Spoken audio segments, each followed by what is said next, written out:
मिस्र का रहस्य, रेत में दफन एक अनसुनी गूंज, रेगिस्तान की हवा, धीमे ड्रम्स और गूंजती हुई धुन। जहां वक्त रुक जाता है वहां से मिस्र शुरू होता है।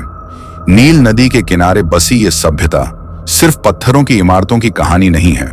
ये एक संदेश है, रेत पर लिखा हुआ, समय के पार और समझ से परे। गिजा का महान पिरामिड, 23 लाख भारी पत्थर, हर एक इतना वजनी कि आज के क्रेन भी हाँफ जाएं, और वो भी बिना किसी सीमेंट के, बिना किसी मशीन के। इतनी सटीकता कि चारों दिशाओं में पिरामिड की लाइनिंग सिर्फ 0.6 डिग्री की गड़बड़ी दिखाती है।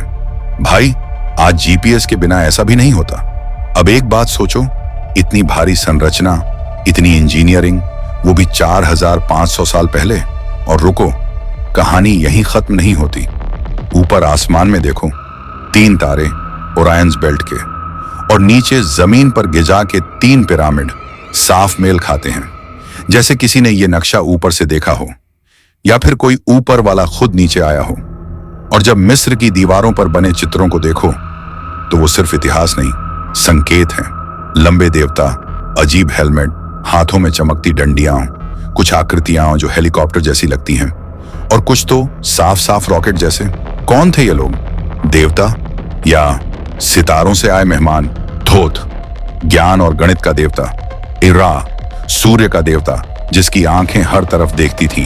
होरस, बाज की आंखों वाला योद्धा जो आकाश से उड़कर आया था।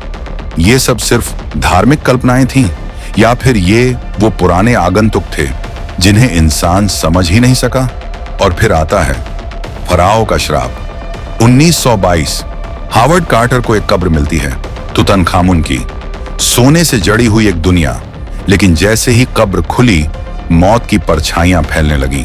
खोजी दल के लोग एक एक कर मरने लगे, कोई अचानक खून की उल्टी करके, कोई बिस्तर पर ही नीला पड़कर, कोई पागल होकर चीखते हुए। डॉक्टर बोले, ये संयोग है, लेकिन दिल कहता है ये उस आत्मा का गुस्सा था जिसकी शांति तोड़ दी गई।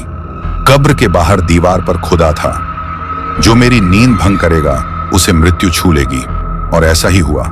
पर असली रहस्य वो है जो आज भी छुपा हुआ है। गिजा के पिरामिड में ऐसे कमरे हैं जिनके दरवाजे आज तक नहीं खुले।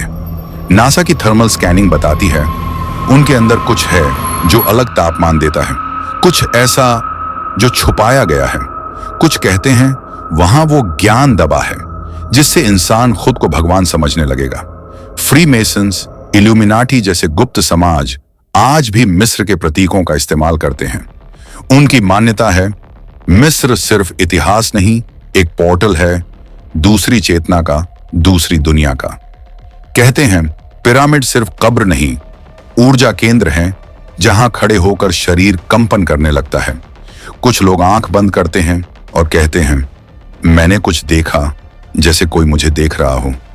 और आज भी अगर तुम रात को गिजा के पिरामिड के पास खड़े हो जाओ, सब कुछ शांत हो जाए, हवा भी रुक जाए, तो शायद तुम्हें भी सुनाई दे एक धीमी धुन, जैसे किसी पुराने यंत्र से निकल रही हो, या फिर एक आवाज बहुत धीमी पर साफ, हम लौटेंगे।